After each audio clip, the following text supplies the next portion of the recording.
এই জিনিসগুলো বানাতে যেমন পছন্দ করি, খেতেও তেমনি পছন্দ করি, আর তার সঙ্গে হচ্ছে আমার পরিবারও তেমনি পছন্দ করে সাউথ ইন্ডিয়ান খাবার।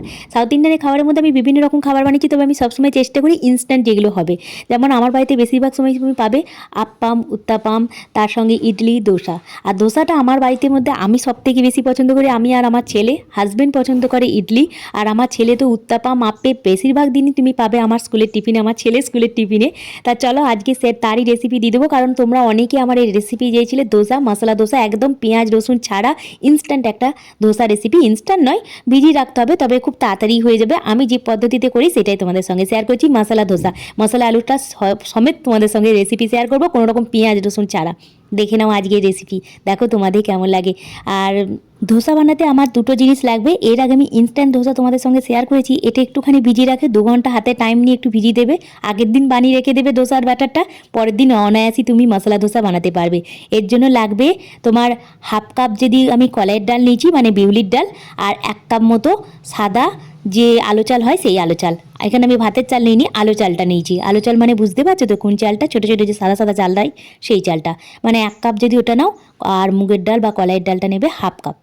ব্যাস, দুটোকে সমান পরিমাণে নিয়ে ভালো করে ধুয়ে ভিজিয়ে দিয়েছিলাম আমি 2 ঘন্টার জন্য। 2 ঘন্টা কিন্তু খুব সহজে কলাইয়ের ডাল আর আলো চাল ভিজে যায় 2 ঘন্টার মধ্যে খুব ভালোভাবে।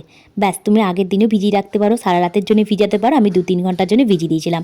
ওই জল দিয়ে আমি এবার ব্যাটারটা তৈরি করে নেবো। ভালো করে মিহি একটা মসৃণ ব্যাটার তৈরি করতে হবে।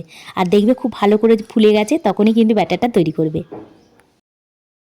দিয়ে ঢাকা দিয়ে ভিজতে দিয়েছিলাম। এবার ওই ভিজানো জলটা দিয়ে আমি এবার বেটে নেবো। যখন দেখবে ভালো করে ফুটে গেছে, 2-3 ঘন্টা কিংবা রাত্রেবেলায় তুমি ভিজিয়ে দিলে, পরের দিন সকালবেলায় টিফিনে করে দিলে। আমি আমার ছেলেকে পরের দিন সকালবেলায় টিফিনে করে দেবো বলে আগের দিন সব করে রেখে দিয়েছিলাম, মানে বেটে পেস্ট করে রেখে দিই। যেদিন ইনস্ট্যান্ট বাবুকে স্কুলের টিফিনে কিছু দিতে হবে চিন্তা করে রেখে দিই রাত্রেবেলায়, সেই দিন আমি আগের দিনই ভিজিয়ে বেটে ফ্রিজে রেখে দিই ব্যাটারটা। সকালবেলায় উঠে ব্যাটারটা বার করে রেখে দিই, 1-1.5 ঘন্টার মধ্যে টিফিনটা প্যাক করার আগেটাই ধোসাটা বানিয়ে দিই। আর আলু ভর্তা বা আলু মশলা যেটা আমি করব, সেটা খুব তাড়াতাড়ি তৈরি হয়ে যায়, ইনস্ট্যান্ট, খুব পরিশ্রম লাগবে না পেঁয়াজ রসুন ছাড়াই। এর জন্য আমি দেখো কলাইয়ের ডাল আলু চাল যেটা ভিজিয়ে রেখেছিলাম সেটা ভালো করে বেটে নিচ্ছি, জল দিয়ে ভালো করে ব্যাটারটা তৈরি করে নিতে হবে। একদম মসৃণ একটা ব্যাটার হবে। ব্যাটারটা দেখলেই তোমরা বুঝতে পারবে যে ধোসার ব্যাটার এরকম হয়। স্বাদ অনুযায়ী লবণ দিয়ে দিলাম। আর লবণটা তোমরা যেমন খাবে সেরকম, ধোসাতে বেশি তো লবণ লাগে না, একটু লবণ, কারণ যেহেতু আমি মশলা ধোসা বানাবো, মশলা ধোসার যে আলুটা থাকবে তাতেও তো লবণ থাকবে, তাই পরিমাণটা একটুখানি দেখে শুনে দেবে। আর এই ব্যাটারটা না তুমি লবণ না মিশিয়ে ব্যাটারটাকে পেস্ট করে ঢাকা দিয়ে রেখে দিতে পারো, খুব সুন্দর কিন্তু টেস্টি হবে। 2-3 দিন ধরে তুমি ফ্রিজে রেখে কিন্তু ধোসা বানিয়ে খেতে পারবে। যখনই মানে ধোসা বানাতে ইচ্ছা করবে, ব্যাটারটা একটু বার করে নেবে, একটু লবণ দিয়ে দেবে, দিয়ে তৈরি করে নেবে। ব্যাস, ও তো তুমি মশলা আলু দাও, চাটনি দিয়ে খাও, যেটাই খাবে সেটাই ভালো লাগবে। চলো, অল্প অল্প জল দিয়ে আমি ব্যাটারটাকে রেডি করে ফেলেছি। 1% হয়ে গেছে, মানে 50% হয়ে গেছে, আর 50% বাকি আছে। এই দুটো কাজ করে ফেলে ধোসা বানাতে তো বেশিক্ষণ লাগে না। আর দেখিয়ে দিলাম হাতাটা ঠিক এরকম ডুবিয়ে যখন একটা দাগ কাটা যাবে, জানবে ব্যাটারটা ঠিকঠাক হয়েছে। তৈরি হয়ে গেল আমার ধোসার ব্যাটার।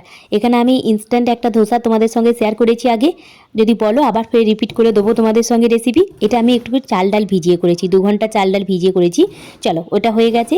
এবার আমি মশলা আলুটা তৈরি করব, যেটা বলে মশলা ধোসার জন্য যে মশলা আলুটা থাকে। দেখো এটা দেখে নাও। এর জন্য আমি 2 না 3টে আলুকে সিদ্ধ করে নিয়েছিলাম, খোসাগুলো ছাড়িয়ে ভালো করে মেখে নেবো। অনেকে পেঁয়াজ রসুন দিয়ে কারি পাতা দিয়ে করে, আমি একটু অন্যরকমভাবে করছি। এইরকম ইনস্ট্যান্ট আলু মশলাটা করবে, তোমাদের পরিশ্রমও লাগবে না, খুব তাড়াতাড়ি হয়ে যাবে। আমি চেষ্টা করি যেগুলো কম পরিশ্রমে এবং তাড়াতাড়ি হয়ে যায়। এই রেসিপি আমাকে রান্নাবান্না মূল কুকিং চ্যানেলে অনেকবার তোমরা চেয়েছিলে, তাই এবার আমি এই চ্যানেলেই দিয়ে দিই। আমি এই চ্যানেলে তো কয়েকদিন ধরে রেসিপি শেয়ার করছি, যেগুলো আমি বাড়িতে বানাই সেগুলোই তোমাদের সঙ্গে শেয়ার করি। যেগুলো আমার ছেলের জন্য, হাজব্যান্ডের জন্য, পরিবারের জন্য, আমি যেহেতু রান্না করতে ভালোবাসি, যেটাই বানাই সেটাই তোমাদের সঙ্গে শেয়ার করি।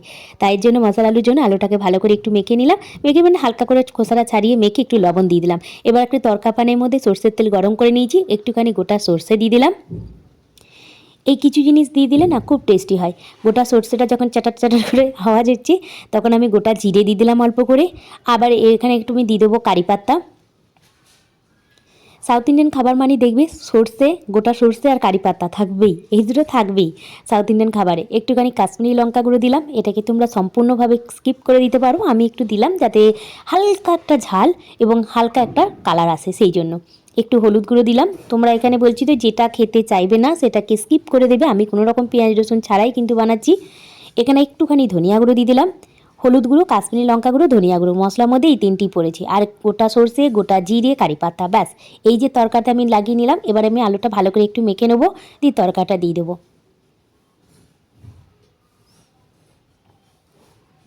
আমি আজকে তোমাদেরকে একটা টিপস বলে দেবো, এইভাবে করলে দেখবে ধোসাটা খুব ভালো হবে, পারফেক্ট ধোসাটা উঠবে। তাই এবার দেখো আমি আলুটাকে একটু মেখে নেওয়ার পর যে তরকাটা আমি তৈরি করে রেখেছিলাম সেটা দিয়ে দিলাম। খুব ভালো করে এবার মেখে নেবো। আমি একবার মানে 2-3 বার বাবুকে চিজ দিয়েও বানিয়ে দিয়েছি, ডিম দিয়েও বানিয়ে দিয়েছি। একটুখানি না গরম মশলা দিলাম, তোমরা এখানে সেই সাম্বার মশলা একটু দিতে পারো, আমি একটু গরম গরম মশলা দিলাম ফ্লেভারটা ভালো লাগার জন্য। এটাকে সম্পূর্ণভাবে স্কিপ করে দিতে পারো, শুধু নুন হলুদ দিয়েও ভালো লাগে। তার কারণে একটু ফোড়নটা দেবে, নুন হলুদ দেবে, ব্যাস হয়ে যাবে। তাতেও আলু মশলাটা বেশ ভালো লাগে। তবে আমি একটু ফ্লেভারফুল বানানোর জন্য একটুখানি গরম মশলা, একটু ধনিয়া গুঁড়োটাও দিয়েছি। সুন্দর করে হাতের সাহায্যে মেখে নিলাম।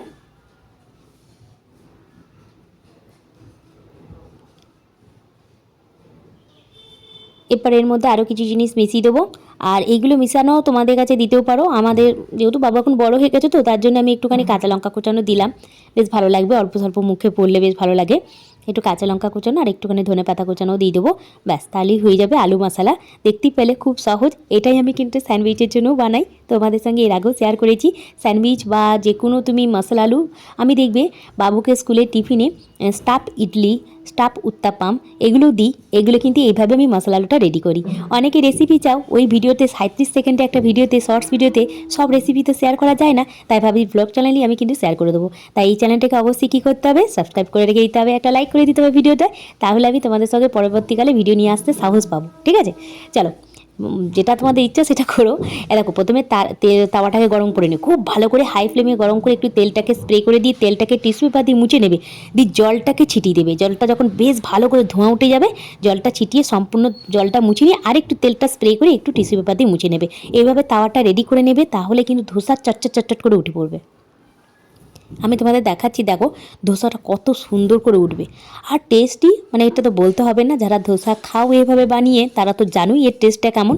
আমি পেঁয়াজ রসুন দিয়েও বানাই মশলা আলুটা, পেঁয়াজ রসুন ছাড়াই আজকে বানিয়েছি। ভালো করে দেখো আমি একটুখানি মানে তাওয়ার মধ্যে ছড়িয়ে দিলাম, দিয়ে এবার মশলা আলুটা দিয়ে দিচ্ছি। যখন হালকা করে উপরটা শুকিয়ে লালচে লালচে দেখাবে, তখন আমি মশলা আলুটা দিয়ে দিলাম। এরপর এটাকে দেখো খুব সহজে উঠে যাবে। আমি তোমাদেরকে বললাম না, তাওয়াটা এমনিই ছেড়ে দেবে। যদি তাওয়াটা পারফেক্ট তুমি রেডি করতে পারো, তাহলে ধোসা তারপরে সুজি চাকলি পিঠা এমনি এমনি উঠে যায়। আমি এখানে কাস্ট আয়রনের তাওয়া ব্যবহার করেছি, তোমরা ননস্টিক তাওয়া ব্যবহার করতে পারো। কাস্ট আয়রনের তাওয়াতে কিন্তু খুব তাড়াতাড়ি, এটা আমার ধোসা তাওয়াই বটে। এই দেখো কত সুন্দর ধোসাটা হয়েছে না, যতটা সুন্দর দেখতে লাগছে টেস্টটা কিন্তু ততটাই। আমার কথা বিশ্বাস করে বাড়িতে বানাতে পারো, মানে ভুগবে না তোমরা। হয়ে গেছে আমার ধোসা, আরও কিছু বানিয়ে নেবো। আজকের এই ধোসা রেসিপি, মশলা ধোসা রেসিপি তোমাদের কেমন লাগলো অবশ্যই লিখে জানাবে। ভালো লাগলে প্লিজ প্লিজ প্লিজ একটা লাইক করে দিও, শেয়ার করে দিও। এরকম রেসিপিতে চ্যানেলটাকে সাবস্ক্রাইব করে রেখে দিও। চলো আমি তোমাদের টেস্ট করে বলছি কেমন টেস্ট হয়েছে। যাক তোমাদের তো টেস্ট করাতে পারবো না, তবে আমি নিজে টেস্ট করে বলছি সত্যি করে খুব ভালো হয়েছে। তাহলে ভালো থেকো, সুস্থ থেকো, টাটা, বাই বাই।